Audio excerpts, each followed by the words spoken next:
और morning prime में breaking news Himachal Pradesh से, जहां मंडी लोकसभा सीट पर लड़ाई दिलचस्प होती दिखाई दे रही है। बीजेपी कैंडिडेट कंगना रनौत के खिलाफ मोर्चा खोल दिया गया है। उम्मीद जताई जा रही है कि कांग्रेस इस सीट पर मौजूदा सांसद प्रतिभा सिंह के बेटे और हिमाचल के मंत्री विक्रमादित्य सिंह को कैंडिडेट बना सकती है। हालांकि विक्रमादित्य सिंह के नाम की घोषणा के पहले ही दोनों के बीच आरोप प्रत्यारोप का सिलसिला शुरू हो गया है। बीफ खाने के विवाद के बाद अब कंगना ने विक्रमादित्य सिंह को कांग्रेस का छोटा पप्पू बतला दिया है। कंगना ने कहा कि हिमाचल किसी की जागीर नहीं है। दूसरी तरफ विक्रमादित्य सिंह ने कंगना के बयान पर पलटवार कर दिया। आइए आपको सुनाते हैं दोनों ने एक दूसरे के खिलाफ क्या कहा है।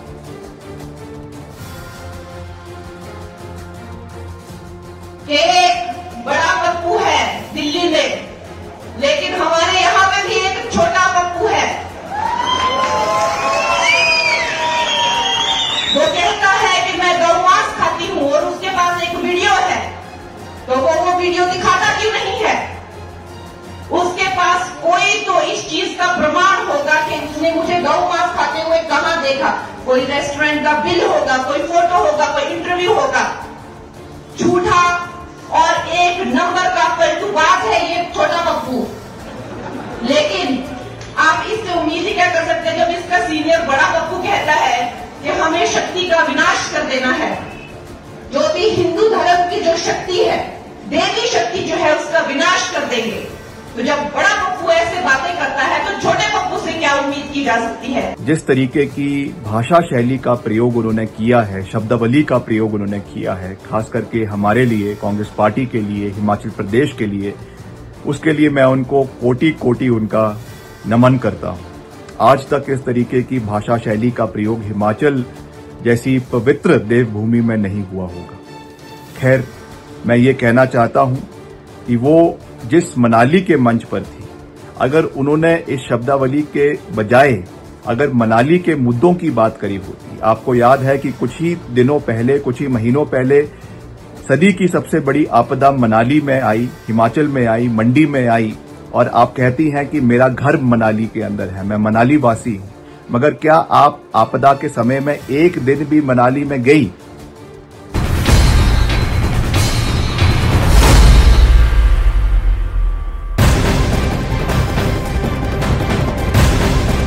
मॉर्निंग प्राइम में बड़ी खबर। बंगाल में बीजेपी नेता शुभेंदु अधिकारी ने तृणमूल कांग्रेस विधायक हमीदुल रहमान का एक video social media platform x पर जारी कर दिया है, जिसमें तृणमूल कांग्रेस विधायक हमीदुल रहमान लोगों को धमकाते दिखाई दे रहे हैं। इस वीडियो में हमीदुल रहमान लोगों से कह रहे हैं कि चुनाव खत्म होने के बाद केंद्रीय बल यहां से चला जाएगा, उसके बाद उनकी पुलिस के साथ लोगों को रहना होगा, इसलिए वो अपना वोट बर्बाद न करें। अब बंगाल बीजेपी ने इस वीडियो के आधार पर चुनाव आयोग से हमीदुल रहमान के खिलाफ कार्रवाई की मांग कर दी है। उत्तर दिनाजपुर के चोपड़ा से हमीदुल रहमान एमएलए हैं और 2022 में विधानसभा चुनाव के दौरान भी इनके विवादास्पद बयान ने खूब तूल पकड़ा था। अब एक बार फिर उन्होंने इस तरह का बयान दिया है, जिसको लेकर अब बीजेपी हमलावर हो गई है।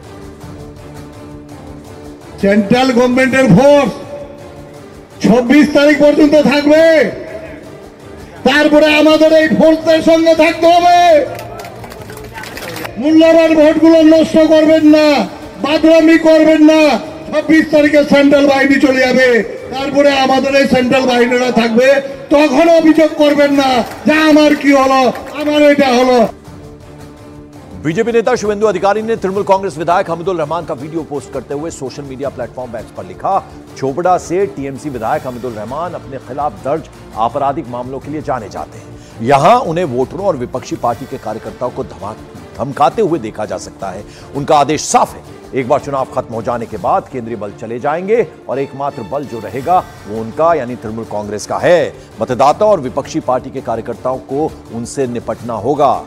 मैं चुनाव आयोग से चोपड़ा से टीएमसी विधायक हमीदुल रहमान के धमकी भरे वीडियो पर संज्ञान लेने का आग्रह करना चाहूंगा, जो स्पष्ट रूप से मतदाताओं को डराने की कोशिश कर रहे हैं। ये एक्सपोज किया है शुभेंदु अधिकारी ने।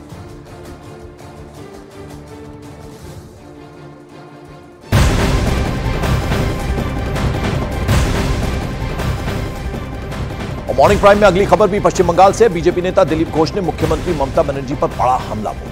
वर्धमान में चाय पर चर्चा कार्यक्रम में हिस्सा लेने के बाद दिलीप घोष ने ममता बनर्जी को निशाने पर लिया। कहा कि नमाज पढ़ने के बाद ममता बनर्जी दंगे की बात करती हैं, तो क्या मुसलमान दंगे करते हैं? उन्होंने पूछा कि ममता बनर्जी मुसलमानों को बार बार दंगे का खौफ क्यों दिखा रही हैं? মুখ্যমন্ত্রী নামাজ পড়ে বলছেন দাঙ্গা করবেন না, দাঙ্গা হতে দেবেন না। তারপরে মুসলমানরা দাঙ্গা করেন।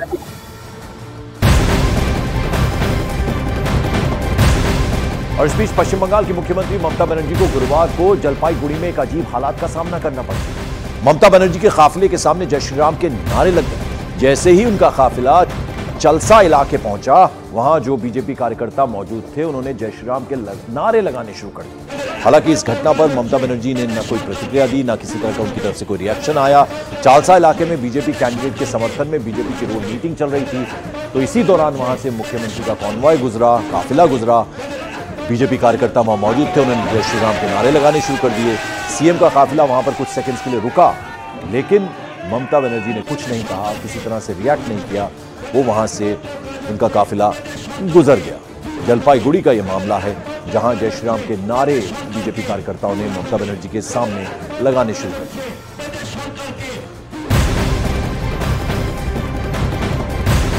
और मॉर्निंग प्राइम में अगली खबर पश्चिम बंगाल से ही है। संदेशखाली में महिलाओं के खिलाफ अपराध और जमीन कब्जे से जुड़ी शिकायतें दर्ज कराने के लिए सीबीआई ने अब एक ईमेल एड्रेस जारी किया है। सीबीआई ने यह कदम कलकत्ता हाईकोर्ट के आदेश के बाद उठाया है। सीबीआई का यह दावा है कि ईमेल एड्रेस, यानी ये जो ईमेल एड्रेस है sandesh.khali@cbi.gov.in, इस पर संदेशखाली के जो पीड़ित हैं अपनी शिकायत दर्ज कराने के लिए एक मंच के रूप में उनके लिए काम करेगा। कलकत्ता हाईकोर्ट ने 10 अप्रैल को संदेशखाली में महिलाओं के यौन उत्पीड़न और जमीन पर कब्जे के मामले की जांच सीबीआई को सौंपी थी, और अब सीबीआई ने एक तरह का मंच जो है वो संदेशखाली के लोगों को दिया है, एक प्लेटफॉर्म दिया है, sandesh.cbi.gov.in। यहां अगर किसी भी तरह की कोई शिकायत है, महिलाओं को लेकर कोई शिकायत है, तो वो अपनी शिकायत इस ईमेल एड्रेस पर दर्ज करा सकते हैं।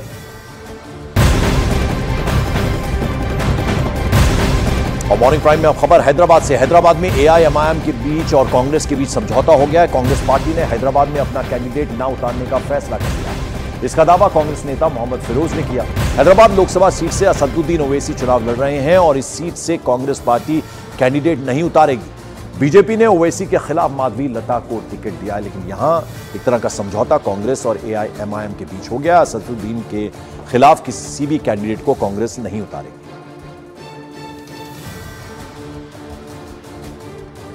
There's a compromise between MIM and Congress party. So I'm not in the race. High Command will decide.